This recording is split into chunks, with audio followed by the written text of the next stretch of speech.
Hello everyone, this is Aristides talking to you today about Torghast. A little background about myself before we get started. I actually started playing Protection Paladin 3 to 4 months after Season 4 of BFA was released, and managed to achieve a Mythic Plus ranking of number 1 in the US region and top 4 in the world by pre-patch. Now, since Torghast is always changing and what Blizzard calls in quotations dynamic content, I will provide a general overview of the Torghast within the Protection Paladin point of view. We'll first dive into why we need to do Torghast in the first place. It allows us to obtain Soul Ash, which is vital towards creating our legendaries. These are pieces of gear that will be huge upgrades to our overall item level, and thus will be imperative towards the progression of our characters. Torghast is organized by a total of 6 different instanced chambers, where only 2 are open each week. Each chamber have their own 8 layers that rise up in difficulty. The higher the layer, the more soul ash you get.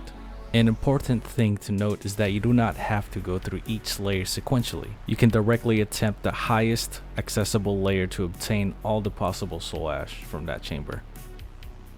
We'll now dive right into talents. Let me preface this by saying that I love the ability to adapt to the plethora of mechanics in WoW. The option to adjust to a situation just by changing talents adds a beautiful element to the game. However, you cannot encompass all the mechanics in WoW. There are just way too many for one class to do them all. That being said, the talents you choose for Torghast will probably be valuable for a few mechanics, but be quite negligible for others. Sometimes it just boils down to preference. Some like beefiness and some like mobility.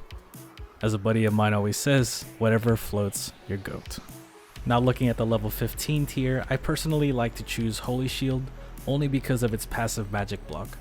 It also helps with the downtime you have in gathering all the adds in the room before putting up any form of mitigation. The Redoubt talent requires a bit of time to be useful, while Blessed Hammer might not be the best defensively. Blessed Hammer, however, allows you to pre-build Holy Power, which comes in handy sometimes, but the damage mitigation it provides is lower, much lower comparatively to the Holy Shield talent. Now looking at the level 25 tier, I like to choose the first Avenger talent for better overall beefiness. Crusader's Judgment does provide more single target DPS output, but the shield you gain in Avenger's Shield does allow you to pull more adds when running across the room. Always remember that our Prot Paladin's AoE is insane. Let's take advantage of that by making ourselves a bit tankier and pulling way more adds. Moving over to the level 30 tier, any form of these crowd control talents can work. I choose Blinding Light for the extra CC if I need it while in combat. We now get to the juicy stuff, the level 35 tier. If your gear is a little low and you need more survivability, opt in for Unbreakable Spirit. If you're decently geared, more mobility always helps out. I personally choose Cavalier for the speed. Now, Blessing of Warding is decent for running across fire and staying in any form of poop, but the cooldown is way too long for it to be consistently reliable. Looking at the level 40 tier, I personally choose Divine Purpose for smoother damage intake. Holy Avenger is nice for the insane burst damage, but its long cooldown reduces its value comparatively to Divine Purpose. Seraphim on the other hand looks nice, but requires 3 Holy Power to be used. It does not synergize well with Holy Shield since you cannot preemptively build Holy Power before each pull. It could, however, work with Blessed Hammer since you do not have to be engaged in any form of combat, allowing you to build 3 stacks of Holy Power for Seraphim before a pull. The level 45 tier has 2 viable choices: Hand of the Protector for improved self-healing and Consecrated Ground for easier kiting. You can choose your poison here. Personally, I always opt in for Hand of the Protector for increased healing. We're finally at the last tier, level 50. Righteous Protector seems to be the best choice since it dramatically reduces the cooldown of Avenging Wrath and Guardian of the Ancient Kings. Sanctified Wrath is nice, but can be replaced easily by an Anima Power. Final Stand isn't much of use since aggro won't be much of an issue if you're doing Torghast solo. You can approach Torghast a couple of ways. One, we're trying to skip as many adds as possible, and 2, pulling as many adds as possible. I attempted both ways, and let's just say that skipping all the adds will make the last boss incredibly difficult. I was only able to bring the boss down to 18% with all cooldowns, potions, and trinkets up.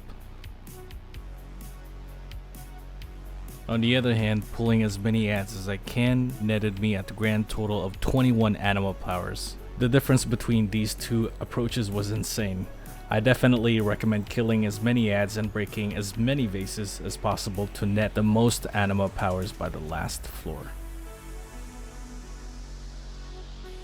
One other overlooked piece of information is saving soul remnants. Doing these things diligently will give you a total of more than 20 stacks of soul remnants blessing by the last boss.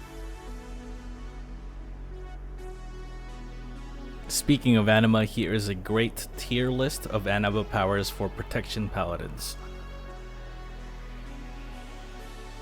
The list can also be viewed on the Icy Veins website. One of my favorite Anima Powers not given on this list is Edge Lurker. The ability to gain 60% increased movement speed while running near a wall or edge makes Torghast run much faster. Keep in mind this is also stackable.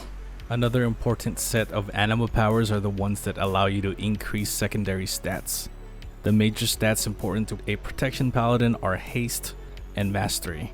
Choose those if you're able to. In conclusion, Protection Paladins can pretty much withstand anything that comes their way in Torghast. The amount of utilities you bring to the table make you an optimal pick.